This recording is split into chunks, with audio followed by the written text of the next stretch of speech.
มามื้อนี้เราจะพากันมาเรียนรู้เกี่ยวกับการระบบการป้องกันความเสี่ยงที่ว่ามันอาจเกิดขึ้นและจึงสิมีความเสี่ยงนี้ที่ต่อพัวพันถึงค่าใช้จ่ายราคาที่ว่ามันเกิดขึ้นต่อบริษัทของเราฉะนั้นแต่ละบริษัทจึงจะแยกความเสี่ยงออกเป็นอยู่4อย่าง1ก็คือสิ่งที่รับได้2ก็ที่เรียกเลี่ยง3ที่ว่าก็คือการหลุดพร4 transfer นั่นก็คือการถ่ายโอนนั้นในการถ่ายโอนอยู่คล้ายๆเกี่ยวกับเฮาซื้อเกี่ยวกับประกันภัยหากว่ามีไฟไหม้เกิดขึ้นแล้วบริษัทก็จะจ่ายไปแต่ในด้านตรงกันข้ามเกี่ยวกับการโกงกลของโทรศัพท์ของคอมพิวเตอร์อาจจะถูก ransomware ก็เป็นไปได้ใน ransomware ในการโจมตีในการเรียกค่าไถ่ของบริษัทเฮ็ดให้บริษัทเกิดความเสียหายมาเป็นจำนวนมหาศาลในการเพื่อการป้องกันนี้ในการสร้างสัญญาเพื่อป้องกันความสามารถในการความเสี่ยงที่เกิดขึ้นและสร้างขององค์กรที่มีค่าใช้จ่ายที่เป็นการความเสี่ยงที่สามารถควบคุมได้นั่นก็คือการจ้างสัญญากับบริษัทภายนอกในการป้องกันสิ่งนี้จะเฮ็ดให้บริษัทก่อการกระจายความเสี่ยงที่ว่าจะโอนความเสี่ยงนี้ไปให้บริษัทภายนอกในการความเสี่ยงนั้นแห่งข้อมูลหลายเท่าใดการความเสี่ยงนั้นก็มีความเสี่ยงที่ว่ารับประกันเกิดขึ้นหลายเท่านั้นและการซื้อบริษัทซอฟต์แวร์นี้มาเป็นการตัวช่วยเงินกันมันยังบ่เพียงพอเนาะจะเฮ็ดให้องค์กรนั้นเพียงพอในการเกิดขึ้นมีค่าใช้จ่ายที่มันตามมาและความเสี่ยงนี่นั่นก็คือการป้องกันความเสี่ยงที่ว่าเกิดขึ้นในการกระจายความเสี่ยงที่ว่าเป็นสิ่งที่พื้นฐานที่ว่าเกิดขึ้นในอดีตที่ผ่านมาเพื่อว่าเพื่อในการควบคุมนั่นเองแต่ในด้านกงกันข้ามเกี่ยวกับบริษัทขนาดน้อยเด้การกระจายความเสี่ยงนั้นเราบ่สามารถจะไปจ่ายในมูลค่าที่มันสูงได้แต่เราจ่ายในมูลค่าที่บริษัทเขารับรองแล้วก็จ่ายได้ที่สมเหตุสมผลในความเสี่ยงที่ว่ามันมีลิมิตเนาะองค์กรขนาดน้อยข้อมูลมันก็บ่หลวงหลายแต่หากว่าถูกการโจมตีถือว่าถูกแฮกเกอร์แฮ็กข้อมูลเข้าไปก็เฮ็ดให้บริษัทเกิดความเสียหายข้อมูลฐานข้อมูลจั่นเป็นข้อมูลที่สำคัญสร้างความอ่อนไหวต่อบริษัท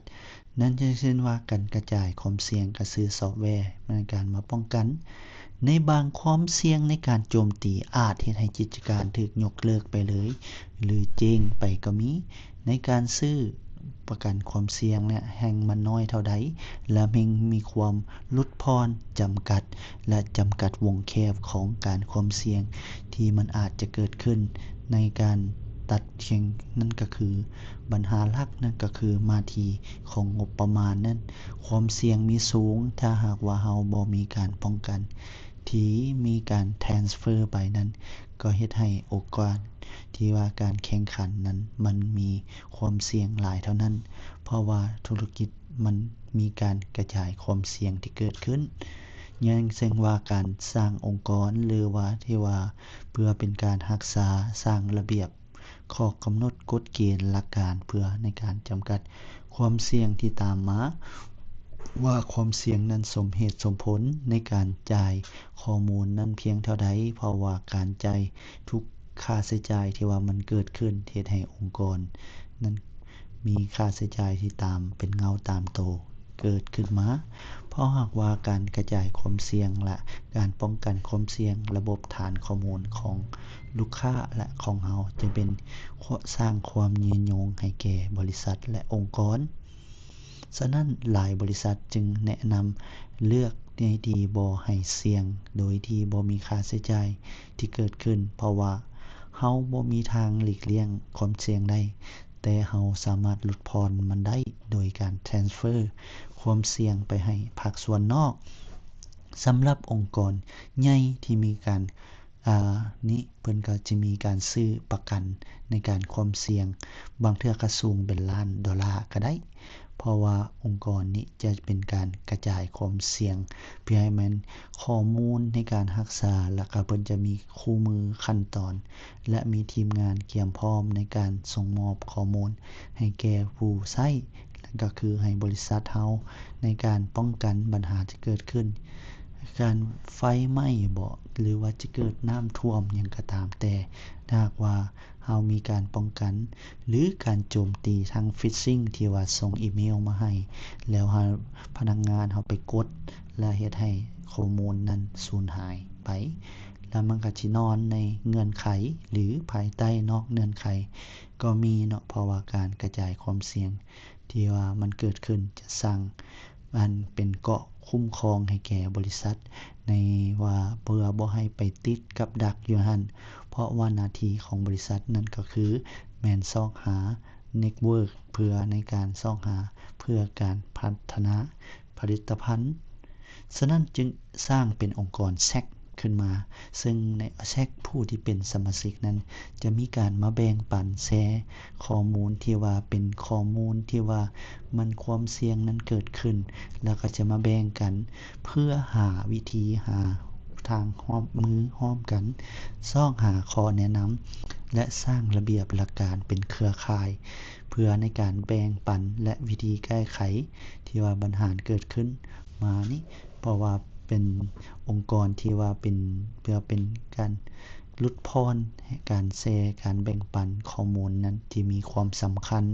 ในการปกป้องถ้าว่าสมาชิกเฮาร่วมกันแล้วเฮาก็สิค่าใช้จ่ายนั้นก็สิมีความลดน้อยถอยลงในการรักษาข้อมูลเพื่อปฏิบัติให้องค์กรได้เป็นทีมและก็มีเป็นบริษัทในเครือข่ายได้เฮ็ดใช้ร่วมกันแล้วเฮามาเบิ่งวิธีการแก้ไขของปัญหานั้นก็คือ Resource และ Reliability นั้นเฮาว่าเฮาจะเลือกระหว่างทั้ง2อย่างนี้เพื่อจากน้อยบ่ไปหาใหญ่หรือเฮาจะเฮ็ดด้วยที่วิธีใดการผสมประสานกันสร้างมาตรฐานร่วมกันแล้วว่าสร้างแพ็กเกจแนวใดเพื่อการจับคู่ให้เฮ็ดให้องค์กรร่วมมือกันได้ทั้งด้านทางระบบนี้เนาะสิเชื่อถือได้และก็สร้างให้บริษัทท่านมีการพัฒนาการจำกัดงบประมาณบักเจ็ตนี้ที่ว่าอยู่ในขอบเขตเพดานของบริษัทที่ร่วมเฮ็ดนำกันในการพัฒนาองค์กรนี้เพื่อเป้าหมายเพื่อป้องกันข้อมูลให้แน่นหนาที่สุดเท่าที่จะเป็นไปได้เนาะในการป้องกันองค์กรเฮามีความสามารถตอบโต้ได้ที่ว่ามีทันกับสภาพที่มีความต้องการร่วมมือกันจับมือกันเพื่อสร้างค่าใช้จ่ายนี้ให้มันหลุดแทนฟอร์มคอนแทคนี้ให้มีค่าใช้จ่ายเพียงพอ